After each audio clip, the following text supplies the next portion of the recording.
Hello, what is up mga ma'am, sir, ma'am? Ako po si Ralph C. Fry, isang visual artist from Manila. And today we are going to customize the Marvel Legends series Captain America.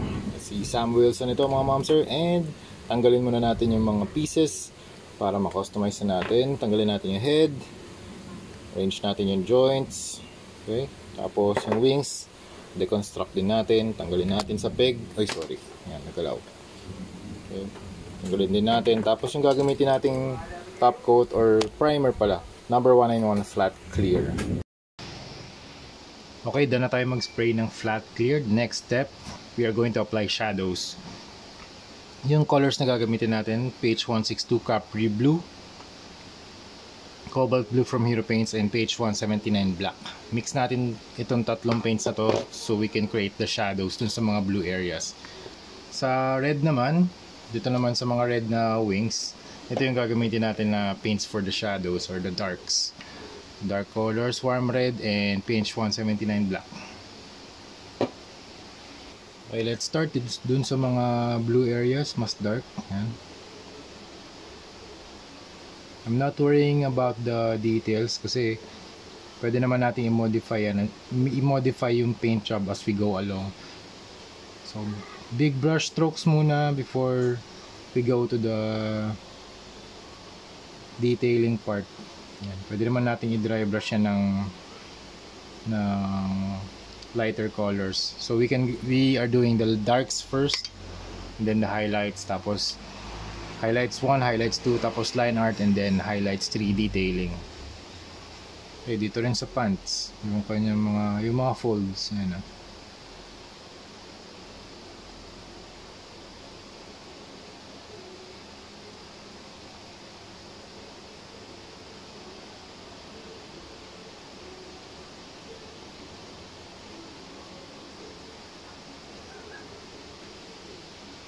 Okay, next color na gagamitin natin, light turquoise naman. Gad na tayo ng highlights.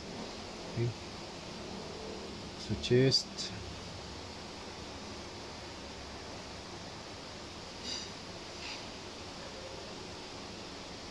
Okay, ito sa rib area.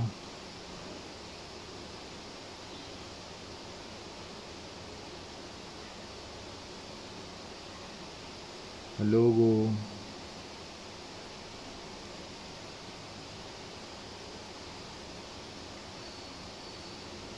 Crotch dito sa pants.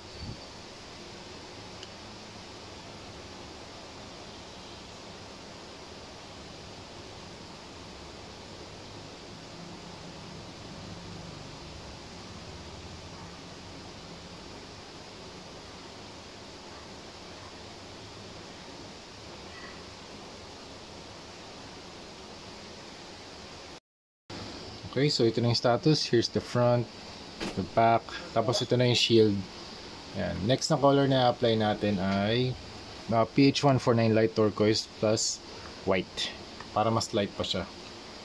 Magkaroon tayo ng highlights number 2. Ayan, apply natin dito sa chest. Okay.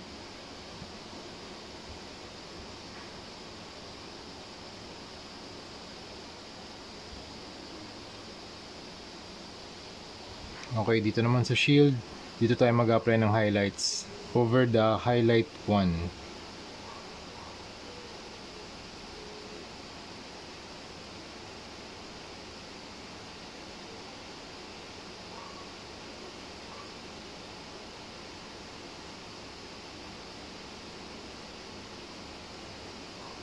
Okay, kabila. Okay, for dark red naman, we are going to use this warm red tsaka black. Tapos lagyan natin ng hint ng intense violet. Hint pala. Ayan, para hindi lang siya super desaturated red. Meron lang hint ng ibang kulay. Okay.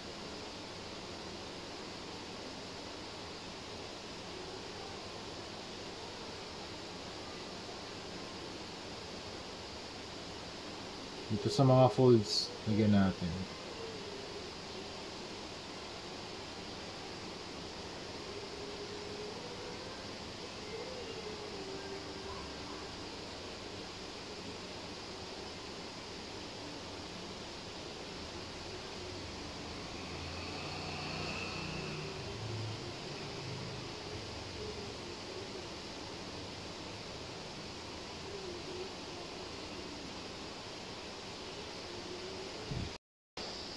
Okay, resume tayo dito sa wings. Lagyan lang natin ng dark paint or ng shadows yung mga areas na nakalubog. Usually yung guide natin yung mga may sculpt na lines. So dito, don't worry about the detail. Pwede natin magawa niyan mamaya.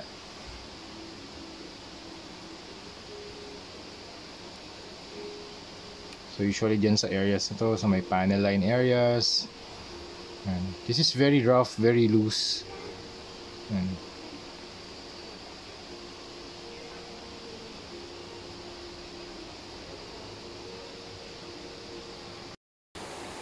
okay, ito na yung status ng wings natin. Medyo meron ng mga dark colors dun sa mga pagitan ng mga armor flaps or armor panels, pati dito yung sa mga panel line areas kung saan nagmi-meet yung mga armors, teka, punasan ko lang yung na-dip sa red.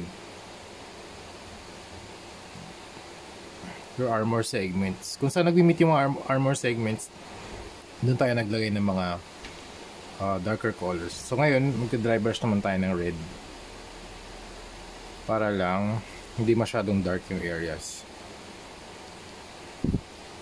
So try natin dito, dry brush lang apply natin.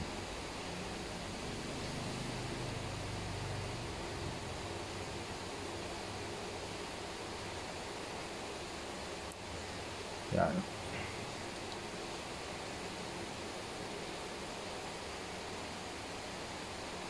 Yan, mas vibrant yung red dito. Okay, next color na i-apply natin ay orange naman para magkaroon ng konting contrast. Okay, dry brushing lang i-apply natin. Dry brushing method.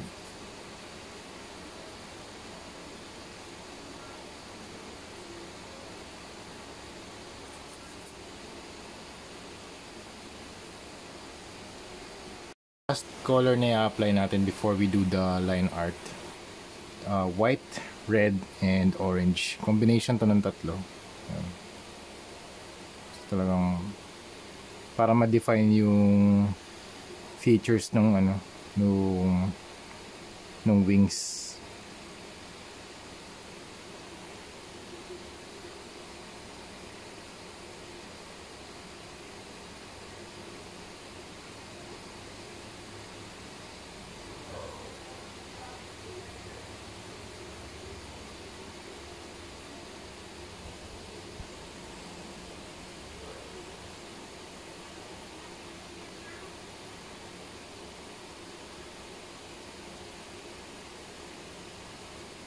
Okay. Okay, next na step, we are going to use Pilot Twin Marker. Yung Pilot Twin Marker, permanent siya, hindi siya na-smudge, and great siya para dito sa mga toy customs na ginagamit natin, especially for the line art. This thing is super nice to use dahil yun nga, meron siyang dalawang tips. You have the fine and extra fine. Yung extra fine yung gagamitin natin para makagawa tayo ng line art. So ganito yung output na gusto natin. Ayan. Makagawa tayo ng mga lines na sobrang liit, sobrang fine. Pwede naman natin gamitin yung brush, pero yung para makapal kasi yung makapal yung brush kapag pinahid natin dito. Gusto ko makita pa rin natin yung paintwork na ginawa natin sa ilalim. Kasi kunwari dito sa knees, manipis lang to Teka. Pag brush pinahid natin dito medyo makapal. So zoom in natin. Ang maganda lang din sa brush, merong may different line weights ka. Ayan. So you can flick, ayan, para magkaroon ng mas dynamic na line work. Dito rin sa clothes, ayan. You can do ayan. Ayan.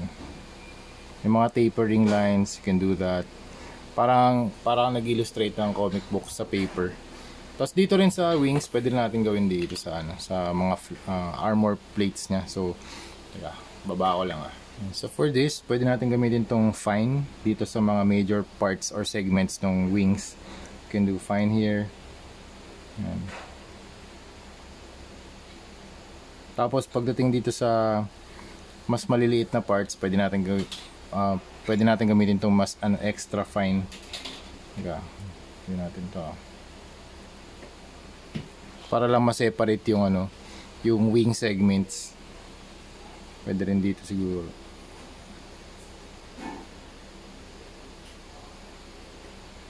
Yan. Tapos pagdating dito sa mga flaps or sa mga parang feather types, pwede na tayo gumamit ng extra fine. Yan.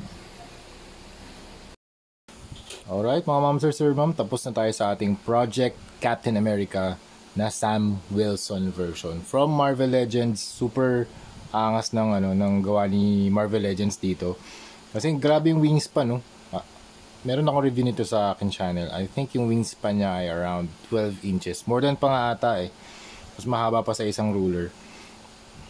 Pero yung face ni Sam Wilson dito, nilagyan ko ng beard. So yan, makikita nyo rito sa custom natin, meron siyang beard. Okay? Goatee pala. Tama ba? Goatee. Kaya facial hair na lang tama yung yung in-include ko rito. Ayan. Tapos, ayun, recap lang natin. Nag-spray tayo ng Boss Knee Flat Clear para maiwan yung base color natin. Pag nag-spray tayo ng Boss Knee Flat Clear, magkakaroon siya ng matte finish and magkakaroon din tayo ng adhesive layer kung saan pag nagpahid tayo ng paints, didikit na siya dun sa surface. Ayan. Nag-spray na rin pala ako dito ng Boss Knee Flat Clear para naman sa top coat para maprotektahan yung pintura na pinahid natin. So it will prevent the figure from minor paint scratches and paint rubs.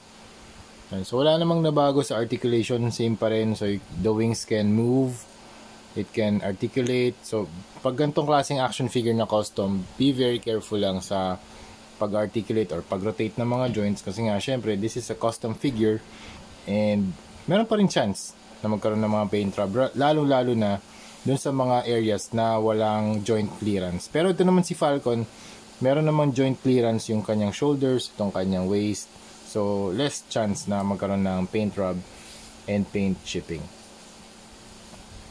Grabe yung laki ng kanyang wings. Sobrang gusto ko yung wing design niya dito. So ito yung front. Here's ito nga pala yung shield niya. Tapos here's the back. Yan. Tapos ito yung side. Ito rin yung isang side. Okay. So yan, mas close up siya. So yan mga mom, sir, this is it. Thank you for watching and see you sa next video. Bye-bye. Include ko na lang yung mga images at the end of the video tutorial. Okay? So yun lang. Thank you very much for watching and see you sa next video. Bye-bye.